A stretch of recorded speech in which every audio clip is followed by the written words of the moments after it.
All right, let's dive into the incredible story of the Declaration of Independence. Now, this is a document you probably think you know, but the real story behind its creation, well, it's a tale of incredible bravery, some really tough compromises, and a huge gamble that could have cost every single person involved their lives.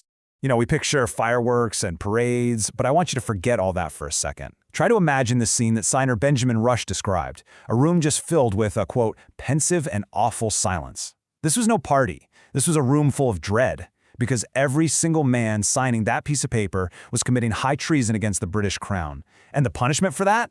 A very gruesome, very public death. So the big question is, how did a group of colonists, many of whom were frankly pretty reluctant rebels, get to the point where they were willing to risk absolutely everything for one document? Okay, so let's tackle that first big idea. How did the colonies go from a rebellion to a full-blown revolution? I mean, how did they get from just fighting a war to demanding an entirely new nation? What's so wild to think about is that even after the first shots rang out at Lexington and Concord, independence wasn't really the goal for most people. The idea of completely breaking away, well, that was a pretty radical, fringe idea.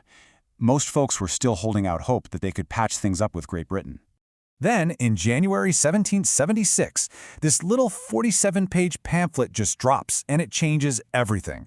Thomas Paine's Common Sense wasn't written for stuffy politicians. It was for regular people, and it sold like crazy. We're talking one copy for every 5 colonists.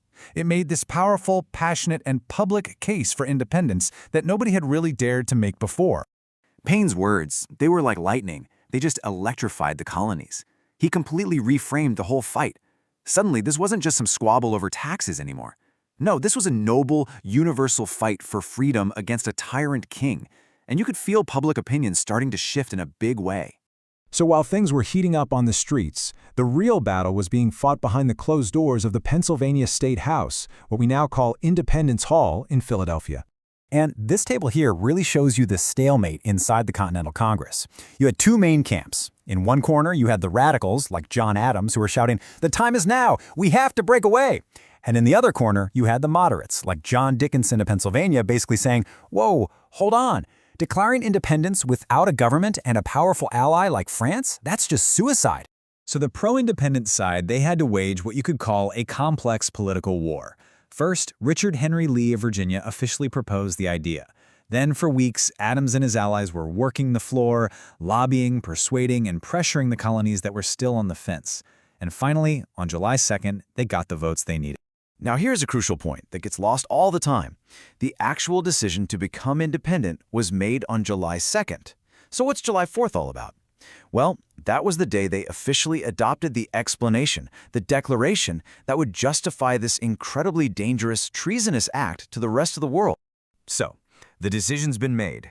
Now, who's going to write this thing? How did these world-changing words actually get put down on paper? They put together a committee of 5 to handle it, but the really heavy lifting fell to the youngest guy in the room, 33-year-old Thomas Jefferson. Now, he wasn't trying to invent something totally new.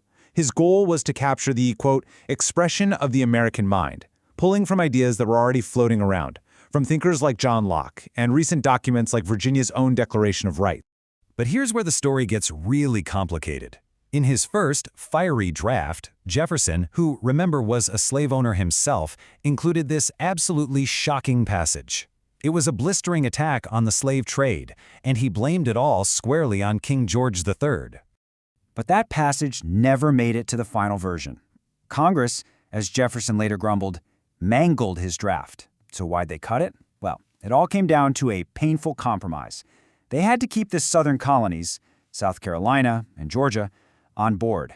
But let's be clear, it wasn't just them. Some northern delegates, whose states were profiting from the slave trade, wanted it gone too. It was a truly fateful decision, made to keep everyone united. And that decision leaves us with this huge, profound question that would echo for generations.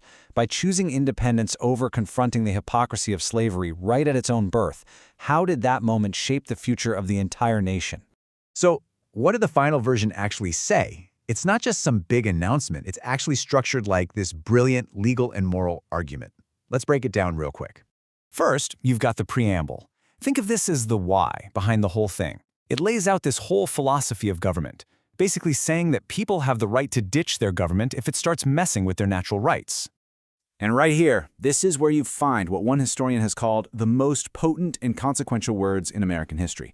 This one sentence is the nation's entire creed, a radical idea about equality and rights that would just reverberate through history. Okay, next up is the indictment. This is the longest part of the Declaration, and you can think of it as a laundry list of complaints. It's all the charges against King George III, making the case that he wasn't just making mistakes, he was deliberately trying to establish an absolute tyranny.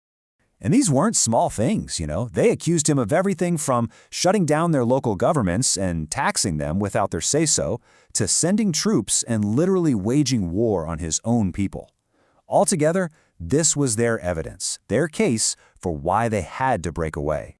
But the story doesn't end in 1776, not by a long shot. After the Revolution was won, the Declaration's journey was really just getting started. And here's something that might really surprise you. For decades, the document itself was pretty much forgotten.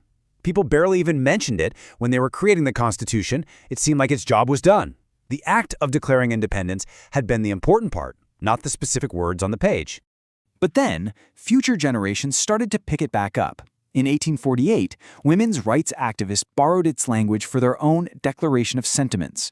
Abraham Lincoln, standing on the battlefield of Gettysburg, completely recentered the nation around the idea that all men are created equal.